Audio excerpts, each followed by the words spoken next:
Hi, this is Chris, and I'm going to try to review this Pono guitar today. I did another review and I didn't really like the way it came out. I'm going to start out by playing a song for those of you who just want to hear what it sounds like, and then I'll tell you, make some comments on the guitar after that. This is a Pono N-30DC model.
Okay, that'll give you an idea how it sounds. Let's talk about the guitar. I got this about a week ago, and I really like the little guitar so far. If you consider the price point and everything I say, I am very impressed with what you get for the money you spend. Now, I got it very inexpensively because I bought it used. I think new, they're just a little bit over $1,200. So let's take a look at the guitar. Again, I've heard some complaints about the tuning keys. Well, to me, again, for the price point, they're fine. You're going to have a little bit of skip when you try to tune it. Again, considering the price, they're fine tuning keys. The nut on this guitar is, I think, 1 7/8 inches. This is a crossover guitar. For those of you who are not familiar with that term, these are guitars that are made primarily for steel string players who want to play nylon. So a typical classical guitar will have a 2-inch nut. This one has, I think, 1 7/8 inches. Not only that, but this particular guitar has a little bit wider string spacing. For those of you who are familiar with Taylor nylons, the NS series and the newer 214, 314 CENs and on up, you're going to find that these strings are spaced a little bit wider apart. I like that because I grew up on a 2-inch nut, so I'm actually going down in size. But for some people who are looking for that real narrow nut to be easy on their hand, they might not like that as much. I love it. It's just got a great feel to it. Now, when I got this particular guitar, it has some fret sharpness on the edges. This guitar is made in Indonesia and then they're shipped to Hawaii. This particular one, I think, got passed around. It went to Michigan, it went to Nebraska, upstate New York. It's been around quite a bit. So the wood will often, when the humidity changes, the wood will often shrink, and of course the metal of the frets do not. Not a big deal. I just sat around watching TV a few nights with my little file and smoothed it all out. And once I did that, I really liked the guitar. This particular guitar has Savarez or Savarez. I am not sure how you pronounce that. I believe there are 540J strings on it. I like those strings. You get a lot of brightness here. The build quality, I would say, is better than the lower to mid-range Cordoba guitars, the Fusion model and some of those lower price ones, but not as good as a Taylor, but you're not paying the price that you would for a Taylor. The big advantage to me over the Taylor with this particular guitar is the treble strings. It seems like when you buy a crossover guitar, there are give-ups. And I've bought a lot of crossovers with really good bass response, where it just resonates and you love that bass. For example, I had a 514 CEN that was just outstanding, but you get a little bit of give up on the trebles. And as a matter of fact, I've gotten or bought some crossover guitars where the trebles sound like rubber bands. They're horrible. This one really rings out. So I think it's really a good balance between what you're looking for in a classical guitar and getting this smaller neck size so that it's easier on your hands, but not giving up a lot in tone.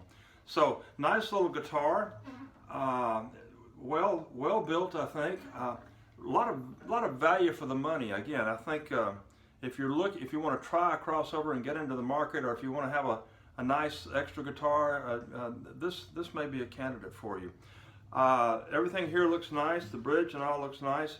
I have also seen some people on the blogs complain about the case. It's got a hard shell case, which with a plush interior. Once again, for the price point, I think it's an outstanding case. So all in all, I like this little guitar. I like it a lot, and I would buy it again. Again, I don't tend to keep them too long. I buy them just to try them mainly. I'm probably going to keep this one around quite a while because I really enjoy playing it. I pick it up a lot. So let me play another song for you, and then I'll wrap this up. We'll stick with the Beatles.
One more thing, when I got this one in, the strings, the action seemed a little bit low on it.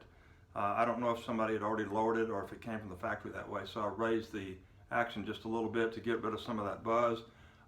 If you listen to it, I probably need to raise it just a little bit more. So this is a Pono, P-O-N-O, N-30DC, and all things considered, price and all that, this is a nice little guitar.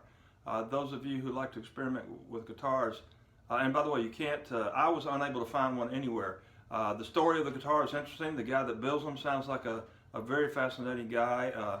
You can go and look at the FAQ section on their website and kind of hear all about his philosophy of making guitars and all of that. So the story interests me at first. A lot of really positive buzz on the forums, so I kept reading about Ponos and how much people like them. You couldn't find one in any store. So my usual technique for that is just to buy one and see how I like it. And again, like any guitar on the used market, they take quite a bit of a hit. So you can pick one of these up at a very good price, either new or used, and I think you'll be happy with what you got. If you have any questions, I will post this on my YouTube site. If you have any questions, post them there. if you want me to check out other things or comment on other things, you can see the specs and the type of wood and all that on the Pono website. But I give it 2 thumbs up. I only have 2. I would give it 3 if I had a third, considering the price and all that, but I give it 2 thumbs up.